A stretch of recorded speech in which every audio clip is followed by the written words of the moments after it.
नमस्कार दोस्तों, स्वागत है आपका स्टडी टाइम के ऑनलाइन प्लेटफॉर्म पर। यहाँ हम आपके लिए आज यूजीसी नेट पेपर फर्स्ट की केवीएस मदान की नई बुक एमसीक्यू की सीरीज लेकर आए हैं, जिसमें हम यूजीसी नेट के पेपर फर्स्ट में जो 10 यूनिट हैं उन सभी के एमसीक्यू लगाएंगे। हम जानते हैं कि केवीएस मदान की बुक यूजीसी नेट वालों के लिए बहुत ही महत्वपूर्ण है दोस्तों। तो अगर हम इस बुक को लगा लेते हैं तो बहुत सारे कॉन्सेप्ट और बहुत सारे पुराने प्रश्न हमारे सॉल्व हो जाएंगे, जो एग्ज़ाम में हमारी बहुत मदद करेंगे। इसलिए हम अपने एग्ज़ाम के पहले इस बुक को पूर्ण रूप से समाप्त कर लेंगे। चलिए तो शुरू करते हैं आज की वीडियो। आज हम फर्स्ट यूनिट के एमसीक्यू शुरू कर रहे हैं, जिसका नाम है शिक्षण अभिक्षमता और प्रगति। चलिए तो शुरू करते हैं। पहला प्रश्न है, निम्नलिखित में से कौन सा कक्षा शिक्षण का आधारभूत प्रतिमान है?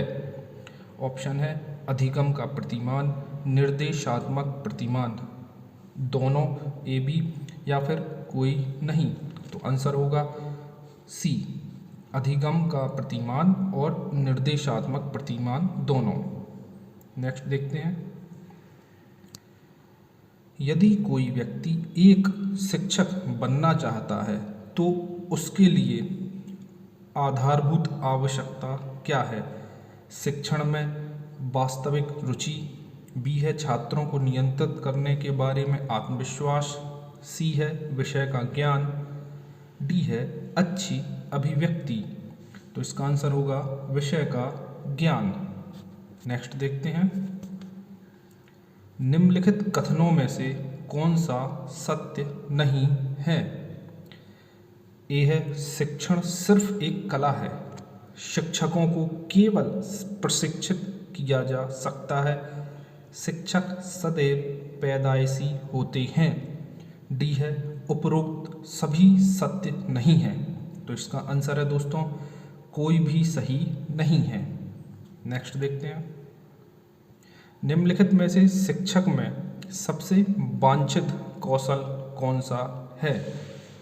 ए है शिक्षक द्वारा कही गई बात का छात्र की समझ में आना, बी है निर्धारित पाठ्यक्रम पूरा करना, सी है शिक्षण के समय छात्रों को मानसिक रूप से शिथिलीकृत रखना, और डी है कक्षा की गतिविधियों के बारे में उच्च अधिकारियों को सूचित करना।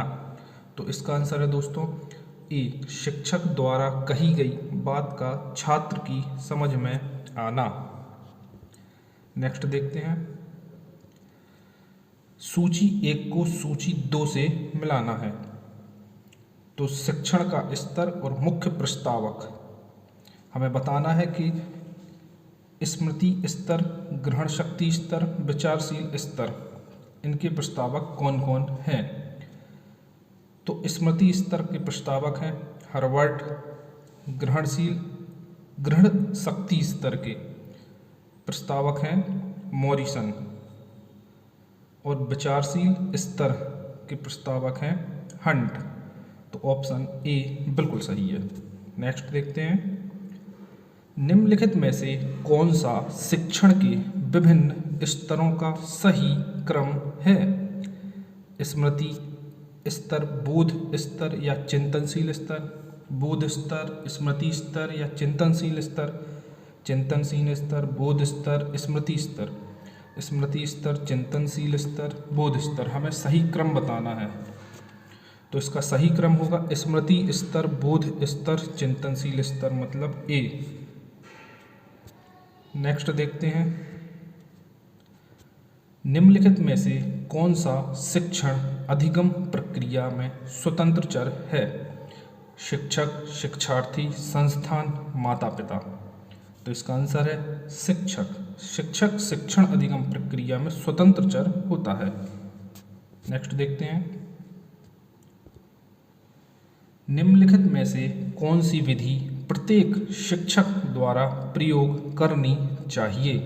विश्लेषणात्मक, संश्लेषणात्मक, संश्लेषणात्मक विश्लेषणात्मक, केवल विश्लेषणात्मक या केवल संश्लेषणात्मक। तो आंसर है विश्लेषणात्मक और संश्लेषणात्मक, आंसर ए। नेक्स्ट देखते हैं, सूची 1 के साथ सूची 2 का मिलान करना है। शिक्षण सूत्र और उनके मुख्य प्रतिपादक बताना है हमें। संपूर्ण से अंश की, स्व अध्ययन की और भावना का प्रशिक्षण, इनके प्रतिपादक कौन है? संपूर्ण से अंश की, इसके प्रतिपादक हैं गेस्टोल्ट मनोवैज्ञानिक। स्व अध्ययन के हैं डाल्टन। भावना का प्रशिक्षण, इसके हैं मोंटेसरी। चलिए, तो आंसर होगा ए। नेक्स्ट देखते हैं, निम्नलिखित में से कौन सा कथन शिक्षण की प्रकृति को दर्शाता है? यह एक कला है, यह एक विज्ञान है, यह विज्ञान एवं कला दोनों है, यह ना तो कला है और ना ही विज्ञान है। तो आंसर होगा यह विज्ञान एवं कला दोनों है। नेक्स्ट क्वेश्चन है, निम्नलिखित में से कौन सा क्रम शिक्षण के 3 स्तरों को दर्शाता है? शिक्षण का स्मृति स्तर, शिक्षण का बोध स्तर, शिक्षण का चिंतनशील स्तर, शिक्षण का पेडागोजिकल स्तर। तो आंसर है ए, शिक्षण का स्मृति स्तर, शिक्षण का बोध स्तर और शिक्षण का चिंतनशील स्तर। नेक्स्ट देखते हैं, निम्नलिखित में से शिक्षण में कौन सा मुख्य परिवर्तन आधुनिक समय में मुख्यतः देखने को मिलता है? यह शिक्षार्थी केंद्रित होती जा रही है, यह प्रशिक्षु केंद्रित होती जा रही है, यह समूह केंद्रित होती जा रही है, या इसमें से कोई नहीं? तो आंसर है यह शिक्षार्थी केंद्रित होती जा रही है। नेक्स्ट देखते हैं, जब शिक्षार्थी आत्मनिर्देशित होता है तो ऐसी स्थिति को दर्शाने के लिए निम्न में से कौन से शब्द का प्रयोग किया जाता है? ए है पेडागोजिकल, बी है एंडागोजिकल, सी है दूरस्थ शिक्षा और डी है उपरोक्त में से कोई नहीं। तो आंसर होगा बी, एंडागोजिकल।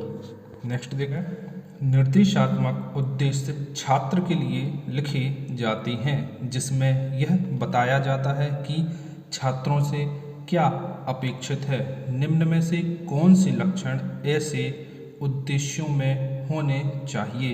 ए विशिष्ट, बी ध्यान देने योग्य, सी मापने योग्य और डी उपरोक्त सभी। तो आंसर है डी, उपरोक्त सभी। नेक्स्ट देखते हैं,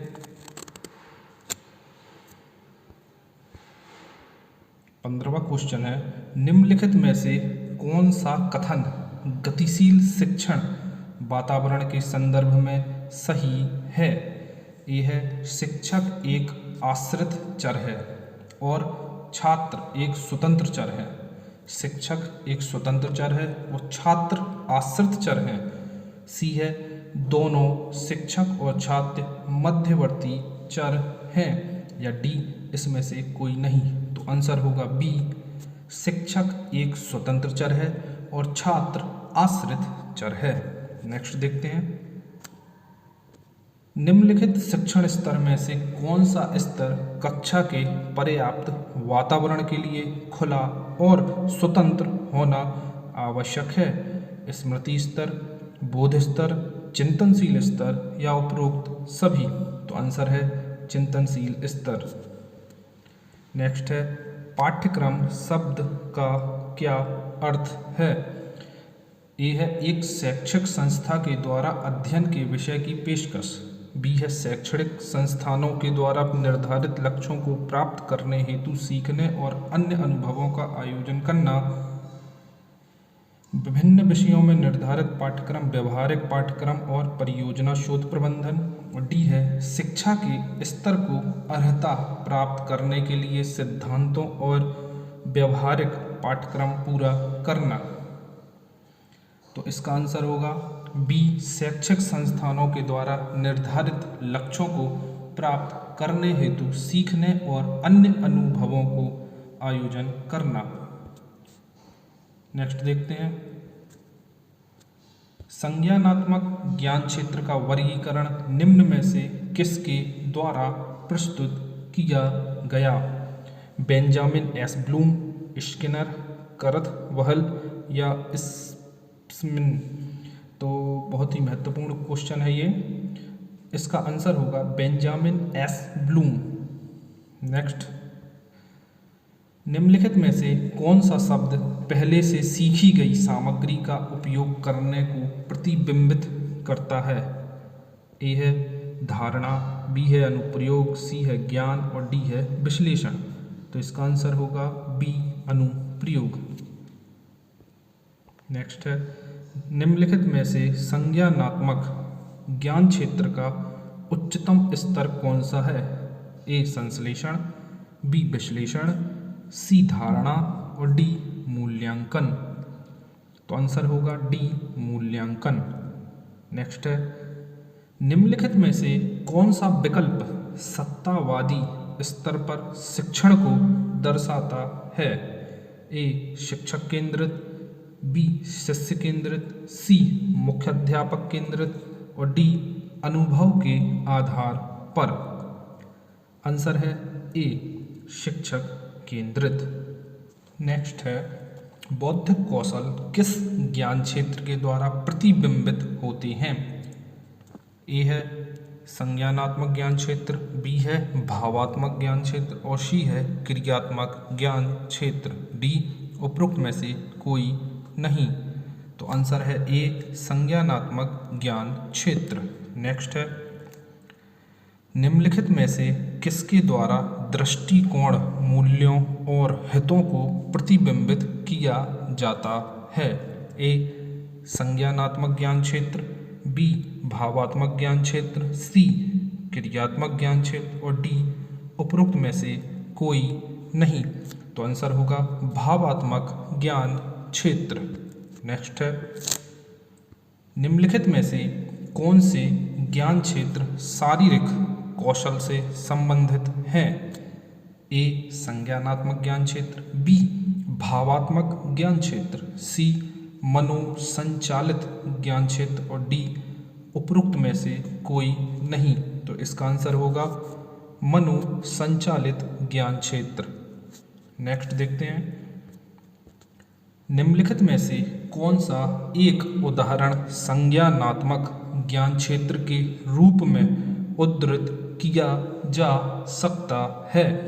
ए किसी विशेष विषय का वर्णन करना, बी फोटो फिल्म का विकास, डी निबंध लिखना, डी अनुरक्षण का उत्तरदायित्व लेना। तो आंसर है किसी विशेष विषय का वर्णन करना। नेक्स्ट, निम्नलिखित में से किसको शिक्षण के संदर्भ में मनोसंचालित के उदाहरण के रूप में लिया जा सकता है?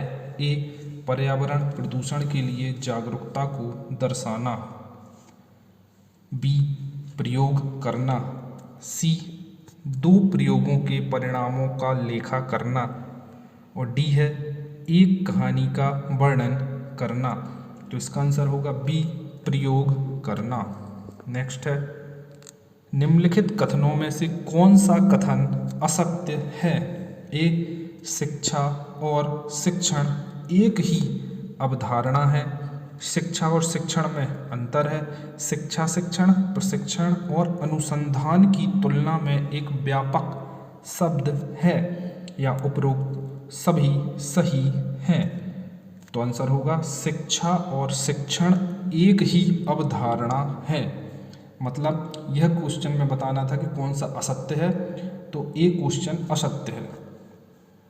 शिक्षा और शिक्षण एक ही अवधारणा है। नेक्स्ट है, निम्नलिखित में से कौन सा शिक्षण के क्षेत्र में विशेषज्ञता को दर्शाता है? ए है अवधारणाओं का ज्ञान, बी है शिक्षण कौशल, सी है निर्णय लेने का कौशल और डी है उपरोक्त सभी। तो आंसर होगा डी उपरोक्त सभी। नेक्स्ट, निम्न में से किस प्रकार का व्यक्तित्व शिक्षण के दृष्टिकोण से सबसे अधिक अनुपयुक्त है? ए है जो एक कठोर अनुशासक है। बी जो अपने विषय को अच्छी तरह से जानता है। सी कहता है जिसकी शिक्षण में कोई अभिरुचि नहीं है। और डी जो नैतिक मूल्यों को सिखाता है। तो आंसर होगा सी जिसकी शिक्षण में कोई अभिरुचि नहीं है। दोस्तों, अगर आपको हमारी वीडियो पसंद आती है तो हमारी वीडियो को लाइक करें, शेयर करें तथा चैनल को सब्सक्राइब करें, जिससे हमारी आने वाली सभी वीडियो आप तक पहुंचती रहें। धन्यवाद। जय हिंद। वंदे मातरम।